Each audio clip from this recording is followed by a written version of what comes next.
आज हम देखेंगे नबूकदनेस्सर राजा के स्वप्न का अर्थ। दानियल ने नबूकदनेस्सर राजा के स्वप्न का अर्थ बताया। उसने बताया कि जो तूने स्वप्न देखा उसमें जो मूर्ति थी, यह जो सोने का सिर था वो तू ही है। तेरे बाद एक राज्य उदय होगा जो तुझसे छोटा होगा, फिर एक और तीसरा पित्तल का सा राज्य होगा जिसमें सारी पृथ्वी आ जाएगी। चौथा राज्य लोहे के तुल्य मजबूत होगा। लोहे से तो सब वस्तु चूर चूर हो जाती है और पिस जाती है, इसलिए जिस बाती लोहे से वे सब कुचली जाती है, उसी बाती उस चौथे राज्य से सब चूर चूर होकर पिस जाएगा। तूने जो मूर्ति के पांव और उसकी उंगलियों को देखा, जो कुछ कुम्हार की मिट्टी की और कुछ लोहे की थी, इससे वह चौथा राज्य बटा हुआ होगा। तभी उसमें से लोहे का सा कड़ापन रहेगा, जैसे कि तूने कुम्हार की मिट्टी के संग लोहे भी मिला हुआ देखा था।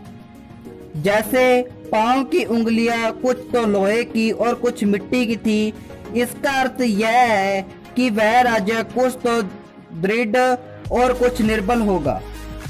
तूने जो लोहे को कुम्हार की मिट्टी के संग मिला हुआ देखा, उसका अर्थ यह है कि उस राज्य के लोग एक दूसरे मनुष्य से मिले जुले तो रहेंगे, परंतु जैसे लोहा मिट्टी के साथ मेल नहीं खाता, वैसे ही वे एक दूसरे के साथ मेल नहीं खाएंगे। एक ऐसा राज्य उदय करेगा जो अनंत काल तक न टूटेगा और न वह किसी दूसरी जाति के हाथ में किया जाएगा, वरन वह उन सब राज्यों को चूर चूर करेगा और उनका अंत कर डालेगा और वह सदा स्थिर रहेंगे। जैसा कि तूने देखा है कि पत्थर किसी के हाथ के बिन खोदे पहाड़ में से उखड़ा और